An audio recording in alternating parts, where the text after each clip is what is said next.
Everybody, this is John. Today I'm going to change the ignition coil on my 1997 Golf Cabrio. Volkswagens, like the 2-liter engine, they're infamous for having ignition problems when they get older. If your car starts to stumble or misfire when you're driving it, typically that means there's a problem with your ignition system, and these coils are infamous for cracking and all that kind of stuff. On mornings when it's probably damp out or it's raining out, you start up, you leave the driveway fine, and you get down the street and you try to get on the gas, get some power, the car will start to stumble and misfire. So the coil doesn't completely take a shit and die, it just gets really flaky. Look at my other video of spraying it down with waters and try that out, and probably you could solve it that way. The tools you need for this are pretty straightforward. What you need is a T30 wrench. The coil, I got this one from www.germanautoparts.com. I think it was like $60 plus shipping. And you're going to want a piece of sandpaper. So this is the coil here. First off, we want to do is we want to disconnect the main coil wire of your plug. So we undid this main the trigger wire. I'll tell you about that. 2 screws. So just a matter of getting in there. Oh, I tried to loosen. T30 Torx. That's what the T stands for in T. Oh yeah, fucking bitch.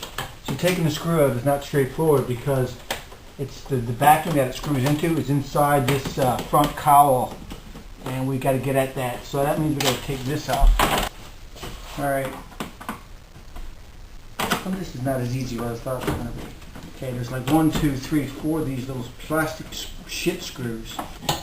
Alright, I'm on the last screw here for this hat. Oh, come on. Get your hammer. Come on, boss. Bitch.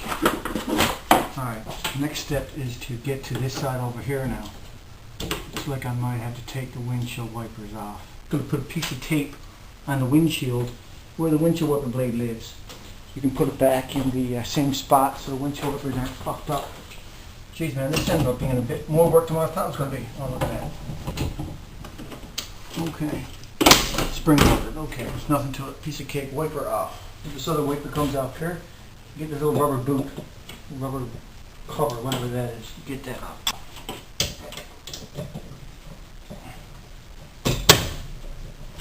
Alright, just like that. Okay, a little magnet. We press this in a little bit and this right. Okay. Yeah. These little plastic screws round out. There you go. One last one right here.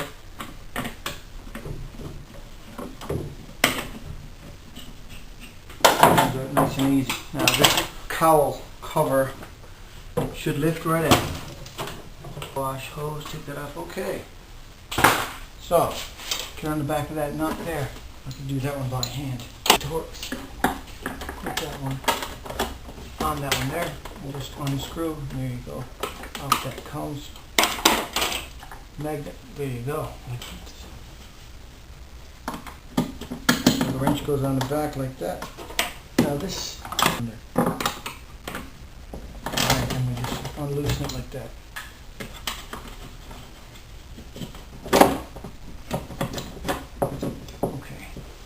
Now we just basically lift this thing off. It was arcing in around here, this area here. This is the new one. This is made in Germany. It doesn't have the Audi symbol on it. Probably makes it half the price, but I'm sure it's going to last the life of this car. Anyways, you want to get the ground strap that goes on here and get your bit of sandpaper. Make it shiny so you got a good ground. This is just a ground strap, right? So go over a little bit with the sandpaper.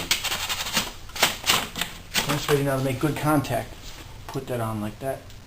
Put the wrench on it like this. And poke it in the hole. Come around the back side with the nut. Screw it on hand tight. Take the bolt and the nut and go at it. Put this guy through it.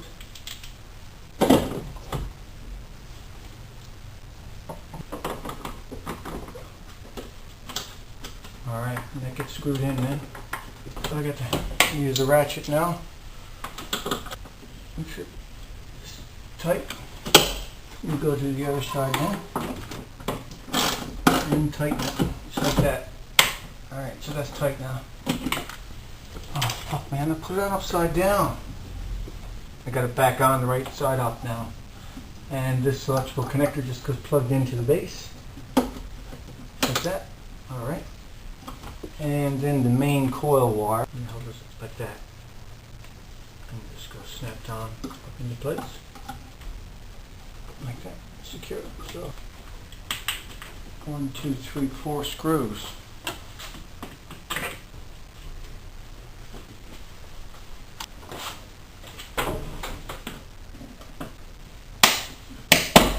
There you go. Screwed on. My fucking way. Alright, another one. You pinch it, and you take your screwdriver and you screw it on. Fits in like that. It does go back. Okay.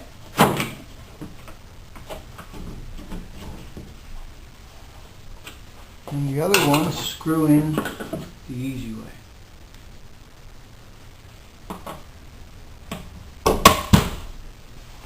One here.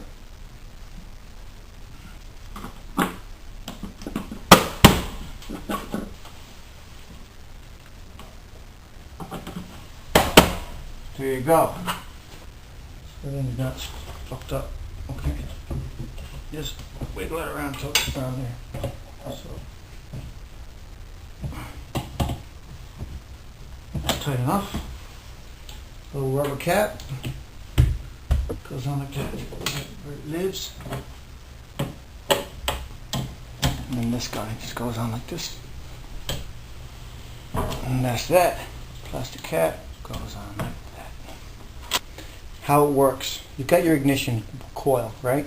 You've got the main wire that goes down into this distributor cap. And in the distributor cap, it's like a clock, and there's a rotor in the center that goes around like the hands on a clock. And there's 1, 2, 3, 4 plug wires, and these plug wires come off.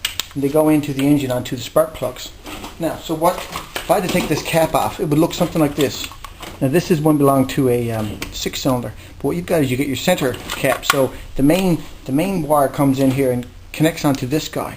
And then you've got the rotor, which is like the hand on the clock, and this guy spins, and as it spins around, it contacts each one of these. And each one of these wires, a wire comes off, and that goes to a spark plug. So when the rotor gets to touch a particular contact, that's when the spark is made and the spark goes to the cylinder. So what triggers the coil? On the engine down here, there's a crankshaft position sensor. On the end of the crankshaft, there's a wheel, and on that wheel there's 58 teeth. It would be 60 teeth for a complete wheel. It's almost like seconds on a clock, right? And the wheel is missing 2 teeth. Why? The sensor is an electromagnetic coil. As the teeth go past the coil, it fucks up the electromagnetic field in the coil, and what that does is the current which is passing through the coil, the current gets disturbed, and that creates a voltage across the sensor's terminals, and that's a voltage pulse that's always making pulsing, and the computer is able to sense and count the pulses that come off the sensor. So when you get to the point where there's missing 2 teeth, there's a dead spot in the signal, and the computer can tell then that the number 1 piston is at top dead center, and the computer then knows the timing of the engine on which cylinder is at the top dead center and which one's going to get the spark and when to make the spark. So the computer inside triggers this coil, and in this coil there's a built-in amplifier, and that amplifier sustains a magnetic field in the coil, and every time it wants to trigger, it basically cuts off the current to the coil, and that creates a huge voltage. That huge voltage finds its way down the wire to the routed path and then to the spark plug. At the end of the spark plug, across the gap of the spark plug, that's where you get the huge voltage, enough that to break down the air fuel mixture in the engine and create combustion. Well guys, that's about it. Future projects for this car, probably in a month, maybe 2 months. What we're going to do, going to change the timing belt, change the front crankshaft seal, going to remove some of these hoses. So drain the antifreeze out of the radiator, remove some hoses, replace them because they're starting to weep and create that crusty antifreeze. It's going to change the spark plugs. So that's about what I can think of for upcoming for this car. If you're interested and you want to see these videos, you can add me as a friend or subscribe to the channel or just come back in a month or so. Thanks for watching.